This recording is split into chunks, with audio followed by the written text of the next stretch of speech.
Hello everyone, and welcome to another episode of Cabinet of Curiosities on our own devices. I'm Jean Messier, and today we're going to do something a little bit different. We're going to have a look at some vintage chewing gum brands, specifically Beeman's brand.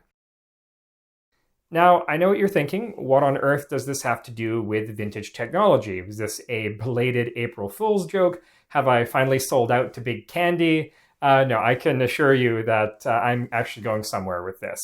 Now anyway, Beeman's is one of the oldest modern chewing gum brands in existence, and the whole chewing gum industry in North America actually owes its existence to a rather unlikely character, General Antonio Lopez de Santa Anna, the one-time Mexican president, probably most famous for leading the attack on the Alamo in 1836.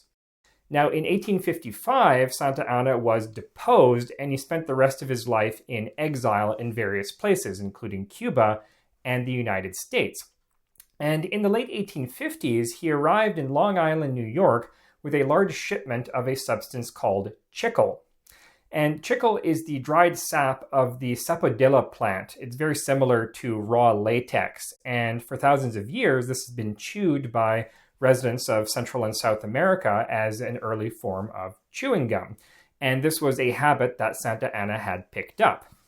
Now, Santa Anna actually wasn't trying to introduce chewing chicle to North America. He was actually trying to promote chicle as an alternative to rubber for making buggy and bicycle tires. And to this end, he joined forces with a local businessman named Thomas Adams to try and make this happen. Unfortunately, nothing came of this venture. Chicle turned out to be not a very good substitute for other types of rubber, and so the venture collapsed and Santa Anna went off and did other things and finally died in 1876. His partner, though, Thomas Adams, realized that there was a market for chewing chicle, and so he developed a number of different ideas until hitting upon candy-covered chicle, which he called chiclets, which are still sold today. And this was one of the earliest forms of what we would now recognize as commercial chewing gum. So Adams also tried to market chicle on its own, but this was less successful because raw chicle is rather bland and tasteless. So he had to add sugar to it and eventually hit upon the idea of adding licorice flavor to create the world's first modern flavored gum, which he called blackjack. And this is still manufactured today in very limited quantities, but we'll get to that in a second. Now, Beeman's originated in 1890 with an Ohio physician named Edwin Beeman. And he actually didn't set out at first to market chewing gum. He was actually trying to sell pepsin powder. And pepsin is a digestive enzyme. It's found in the stomach, and it's used to break down proteins.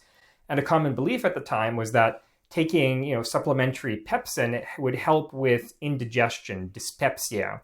And this is reflected in the name of a lot of products at the time, including Pepsi-Cola, which, although it didn't actually contain any pepsin at any time, was still marketed originally as a digestive aid. Unfortunately, this pepsin powder didn't actually sell very well, but Beeman's bookkeeper, Nellie Horton, then suggested that he mix it with chicle to produce a pepsin chewing gum, and this he did. And it also didn't sell very well, though this has more to do with Beeman being a terrible marketer. For example, he named his company the rather unpalatable Beeman's Chemical Company, and the initial packaging for the gum featured the image of a pig, I suppose because the pepsin he was using in the gum was extracted from the stomach of a pig, but it was really kind of a branding disaster. And so once again, Nellie Horton came to the rescue and said, well, look, you're a doctor and you're trying to sell this on medical grounds. Put your face on it. And so the new packaging featured Beeman's portrait as well as his name in a big scroll, and this was far more successful and it quickly grew into a multi-million-dollar company. And in case you're wondering, Beeman actually gave Nellie Horton quite a few shares of his company, so she became very wealthy alongside him. Now, in 1899, the Beeman's gum brand was acquired by the American Chicle Company, along with blackjack, and then in 1914, they added a third classic flavor, clove brand chewing gum. And these were the three classic American flavors for quite some time until competing flavors like Wrigley's Double Mint and Juicy Fruit came along. And interestingly enough, William Wrigley, who is a giant in the chewing gum industry, originally worked with Thomas Adams before setting up his own gum factory on Staten Island in 1909. Now, starting in the 1920s, something strange happened. Beeman started being closely associated with pilots.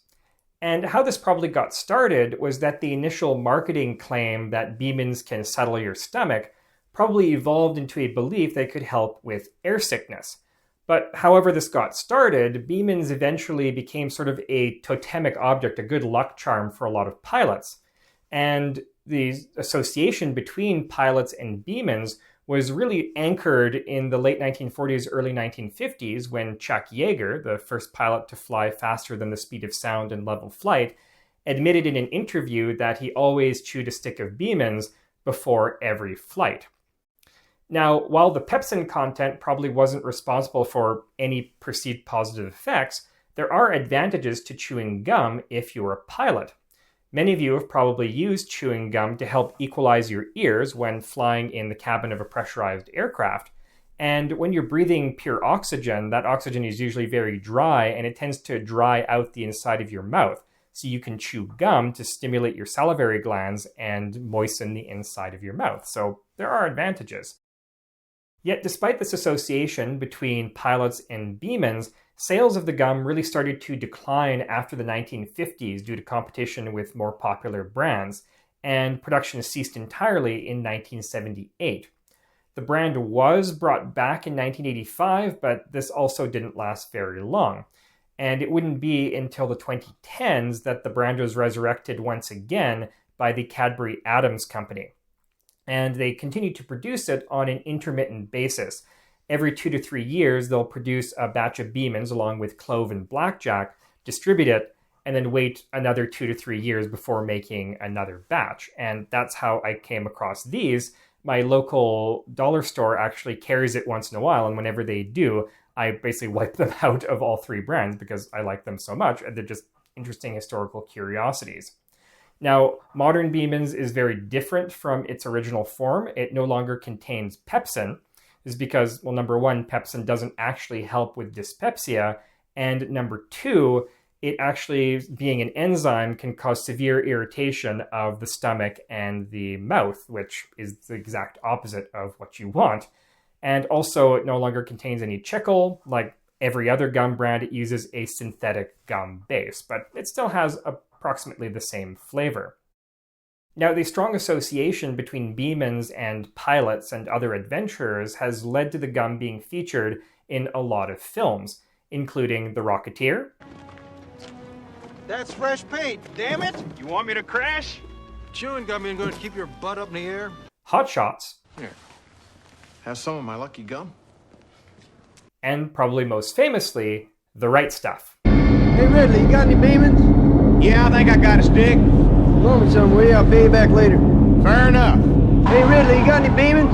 You know, even before you hit Mach 2, she's gonna be mighty unforgiving on you. So just take it easy. Ring her out a little bit this You got time. any gum or don't you? Yeah, I got me a stick. Loan me some, will you? I'll pay you back later. Fair enough. Hey Ridley, Yeah, you got any Beemans? I might have me a stick. Well, loan me some, would you? I'll pay you back later. Fair enough. Now, speaking of The Right Stuff, see, I told you I was going somewhere with that. I'm actually in the process of editing an epic 3-part review of that film for my Real Engineering series. And it started out as a regular short-form video, but it just ballooned out of control. There's just so much engineering and history to cover in that film that I had to split it up into 3 parts. Now, at the same time, you've probably noticed, if you're watching the channel regularly, that I'm just over 100 subscribers away from the 1,000 that I need in order to qualify to monetize the channel. So I'll tell you what, I'm going to save the Right Stuff review as a celebration of the channel finally being monetized. And if you want to see it sooner rather than later, talk to your friends, talk to your family, get people to subscribe. And once I have those 1,000 subscribers, I'll release the review and we can all celebrate together with an hour and a half of me geeking out about and nitpicking the early space program. Now, that's all I have for you today. Thank you so much for watching, and tune in next time on another episode of Cabinet of Curiosities, where we'll be looking at yet another fascinating artifact just like these. They're probably a bit more technology-based this time. Until then, I'm Jean Messier from Our Own Devices. Have a great day.